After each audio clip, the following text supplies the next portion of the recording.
আমায় চিঠি দিয়ে বলছে এনআরসি এখন বলছে করতে হবে। পশ্চিমবাংলায় এনআরসি শুরু হওয়ার আগেই আপনাদের যে কাগজগুলি রেডি করতে হবে, আপনার বাপ ঠাকুরদা, আপনার দাদুর বা আপনার নিজের, অর্থাৎ এখনকার যারা ছেলে মেয়ে তাদের প্রত্যেকের বার্থ সার্টিফিকেট রয়েছে, হোক না তার বাবা বাংলাদেশি, হোক না তার বাবা পাকিস্তানি, ঠিক আছে? সে, আমি হিন্দু মুসলিমের কথা বলছি না, সে যেই হোক না কেন, যারা ভারতীয় আসলে নয়, কিন্তু যারা বিয়ে করেছেন, যারা বিয়ে করেছেন, তারা প্রত্যেকটা কিন্তু বাচ্চা আছে, তারা স্কুলে পড়ছে, কিন্তু তাদের কিন্তু বার্থ সার্টিফিকেট সব কিছুই রয়েছে। তো সেক্ষেত্রে কিন্তু তাদেরকে এনআরসি কোনো কিছু করতে পারবেন, ঠিক আছে? কারণ এনআরসি যদি আপনি বার্থ সার্টিফিকেট দেখান তো এনআরসি কিছু করতে পারবে না, তাহলে আপনি ভারতীয় বাসিন্দা হয়ে গেলেন। দ্বিতীয়ত হলো, একটা প্লেন যদি আকাশ থেকে উড়ে বাংলাদেশ থেকে ভারতে আসে, সে যদি বাংলাদেশের নাগরিক হয় এবং সে বাচ্চা যদি ভারতে জন্মগ্রহণ করে, তাহলে সে কিন্তু ভারতের বাসিন্দা হয়ে গেল। হিসাব কিন্তু এটাই বলে, তাই না? আইনত। এবার অনেকেই ডকুমেন্টসগুলো রেডি করতে পারছেন না। বার্থ সার্টিফিকেট কাদের জন্য? যাদের ইয়ং ছেলেপেলে এখন যারা হচ্ছেন তাদের জন্য। আর 1987 সাল মানে 1987 1 জুলাই পর থেকে যাদের জন্ম, তাদেরকে প্রত্যেকে বার্থ সার্টিফিকেট থাকতে হবে।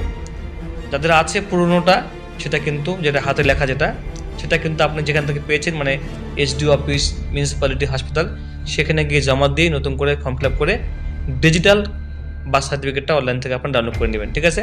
এটা আপনার প্রথম কাজ। দ্বিতীয় কাজ হচ্ছে, যাদের নেই, যারা পুরনো, তাদের 2023 সালে যে বিলটা পাস করা হলো, যেখানে বলা হয়েছে প্রত্যেকে বার্থ সার্টিফিকেট থাকতে হবে, এবং আধার কার্ডে কিন্তু বলা রয়েছে যে আপনার আধার কার্ড কিন্তু বার্থ সার্টিফিকেট প্রমাণ করে না, বা ডেট অফ বার্থ প্রমাণ করে না, বা আধার কার্ড দিয়ে আপনি ভারতের নাগরিকও নয় না। আধার কার্ড শুধুমাত্র ব্যাংকের টাকা ট্রান্সফার, ফিজিক্যাল আইডেন্টিটি, এইসবের জন্য ব্যবহার করা হবে।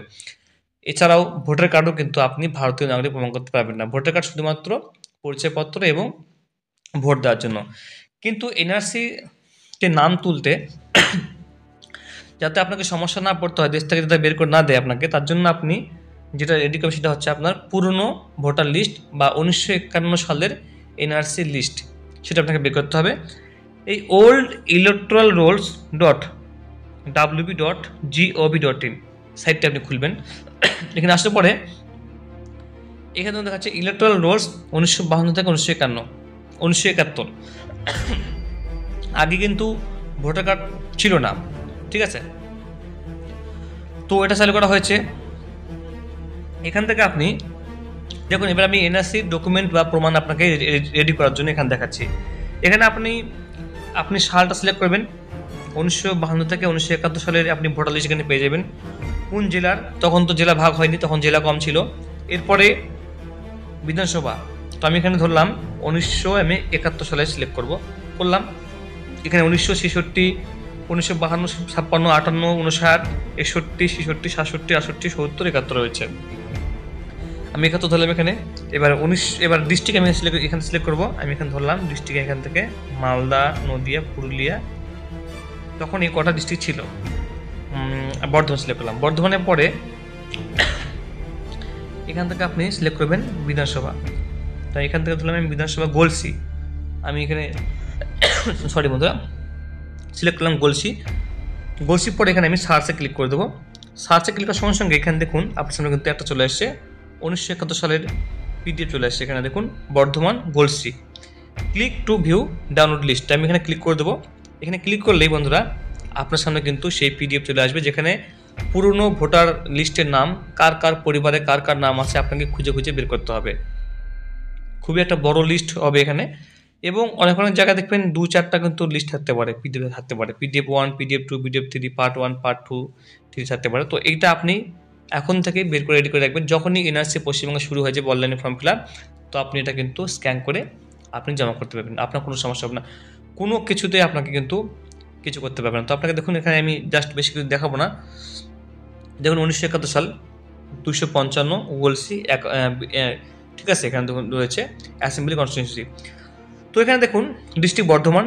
এরপরে এখানে দেখুন আমি চলে যাবো এখানে নিচে যাওয়ার পরে এখানে দেখুন 1971 সাল 255 Galsi AC, main part number 1 থেকে 385 এখানে দেওয়া রয়েছে।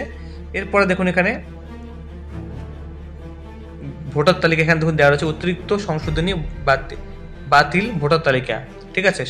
সংশোধন বাতিল বা সব কিছু এখানে লিস্ট দেওয়া রয়েছে। এখানে দেখুন বন্ধুরা পিডিএফ তারা স্ক্যান করে আপলোড করে দিয়েছে, গভর্নমেন্ট থেকে এটা করে দিয়েছে বন্ধুরা। আগের যে ছিল ওদের কাছে ফাইল, সেটা কিন্তু স্ক্যান করে সরকার কিন্তু অনলাইনে আপলোড করে দিয়েছে। এবার দেখুন এখানে পুরোটাই অর্ধেক কিন্তু খেয়ে ফেলছে, সরকারের কাছেও কিন্তু গুনে খায়। দেখুন এখানে এক্সিকিউটিভ ডিভিশনাল অফিসার এখানে নাম দেওয়া রয়েছে। পশ্চিমবঙ্গ বিধানসভা 1971 সালের প্রস্তুত নির্বাচন তালিকা, ইলেকট্রন ভোটার লিস্ট, এবার গোলশ্রী বিধানসভা নির্বাচন ক্ষেত্র, এখানে কিন্তু সব কিছু দেওয়া রয়েছে গভর্নমেন্টের, এটা স্ক্যান করে আপলোড করে দেওয়া রয়েছে। এখানে দেখুন এখন বন্ধুরা, ভরতপুর, শালডাঙ্গা, খালিগ্রাম পশ্চিম, এখানে দেখুন প্রত্যেকে কিন্তু নাম এখানে কিন্তু দেওয়া রয়েছে, তাই না? তো এখানে আমি আর বেশি কিছু আপনাকে দেখাবো না, তো এখানে আমি হাইড করে দিয়েছি কারণ অনেকের এখানে নাম রয়েছে, ঠিক আছে, সেটা এখানে দেখানো যাবে না বন্ধুরা। তো বন্ধুরা খুব সহজে আপনারা ডাউনলোড করতে পারেন। আমি আপনাকে একটা দেখালাম, আপনি কিন্তু চাইলে সব ডিস্ট্রিক্টে কিন্তু দেখতে পারেন, ঠিক আছে। আপনারা জানেন যে আসামের মতো পশ্চিমবঙ্গ এনআরসি হবে এবং সেটা নিয়ে কিন্তু এখন রাজনীতি তরজা চলছে। তাই জন্য সাধারণ মানুষ বা আপনারা যারা সমস্যায় যারা পড়তে না পারে, তার জন্য কিন্তু আমাদেরকে কিন্তু আগের থেকেই প্রস্তুত থাকতে হবে কাগজপত্র নিয়ে। পুরনো কাগজ বাড়ি একটাও নষ্ট করবেন না। যে কোনো কাগজ কিন্তু আপনার জীবনদায়ী হতে পারে এবং একটা পরিবারকে যাতে বিচ্ছিন্ন না হতে হয়, তার জন্য কিন্তু আপনাকে ডকুমেন্টস রেডি রাখতে হবে, ঠিক আছে। এনপিআরটা এবার হচ্ছে না, এনপিআরটা 2024 সালে জুন মাসের পরে হতে পারে, অক্টোবর জুন মাসে হতে পারে। এনপিআর মানে হচ্ছে আপনার যা ভারত যেটা জনগণনা, আর এনপিআর হলে অনলাইনে হবে। এখন অনলাইনে কিন্তু 27টি প্রশ্ন করা হবে, যেখানে আপনার সমস্ত তথ্য নেওয়া হবে এবং এখানে কিন্তু এনআরসি হওয়ার প্ল্যান আছে। তো সিএ, তারপরে এনপিআর, তারপরে এনআরসি। তো এটা নিয়ে একটা আলোচনা ভিডিও করবো বন্ধুরা, সঙ্গে থাকবেন।